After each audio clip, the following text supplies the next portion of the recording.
अंधेरी रात थी। बादलों से घिरी पहाड़ी पर बनी एक पुरानी हवेली दूर से किसी रहस्य की तरह चमक रही थी। नेहा और उसका पति आदित्य शहर से दूर छुट्टियां बिताने वहां आए थे। आदित्य ने कहा था कि यह जगह बहुत शांत है और यहाँ उन्हें सुकून मिलेगा। लेकिन हवेली के भीतर कदम रखते ही नेहा को एक अजीब डर महसूस हुआ, मानो दीवारें खुद कुछ कहना चाह रही हों। पहली ही रात नेहा ने हवेली के गलियारे में धीमी सी आवाज सुनी, जैसे कोई फुसफुसा रहा हो।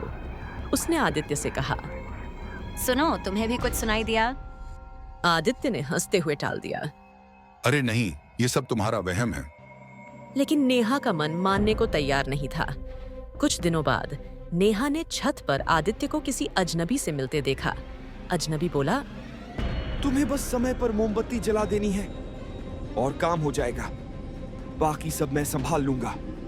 आदित्य ने सिर हिलाया और जेब से एक लिफाफा निकाला जिसमें मोटी रकम थी। नेहा के होश उड़ गए। अब उसे समझ आया कि आदित्य का असली मकसद छुट्टियां नहीं बल्कि साजिश है। धीरे धीरे सच्चाई सामने आई। नेहा के पिता एक बड़े कारोबारी थे और उनकी सारी संपत्ति नेहा के नाम थी। पिता की वसीयत के अनुसार वह संपत्ति पति या किसी और के नाम नहीं हो सकती थी। आदित्य ने यह जानकर ही उससे शादी की थी और अब हवेली में उसे हमेशा के लिए खत्म करने की योजना बना रहा था। उस रात हवेली में अजीब घटनाएं घटने लगीं। दीवारों पर जले के निशान, बंद कमरों से आती हवा और एक महिला की हल्की सी परछाई। नेहा को लगा जैसे कोई उसे चेतावनी दे रहा है।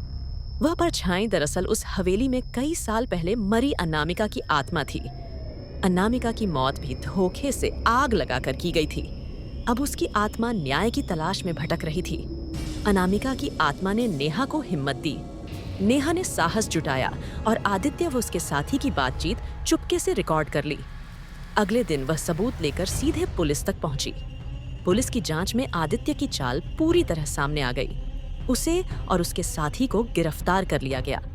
जब आदित्य हथकड़ियों में पकड़ा गया तो नेहा ने पहली बार गहरी सांस ली। हवेली की दीवारों से आती ठंडी हवा अब डरावनी नहीं लग रही थी, मानो अनामिका की आत्मा को भी शांति मिल गई हो। नेहा ने हवेली छोड़ते समय आकाश की ओर देखा और धीरे से कहा, तुम्हारा न्याय पूरा हुआ।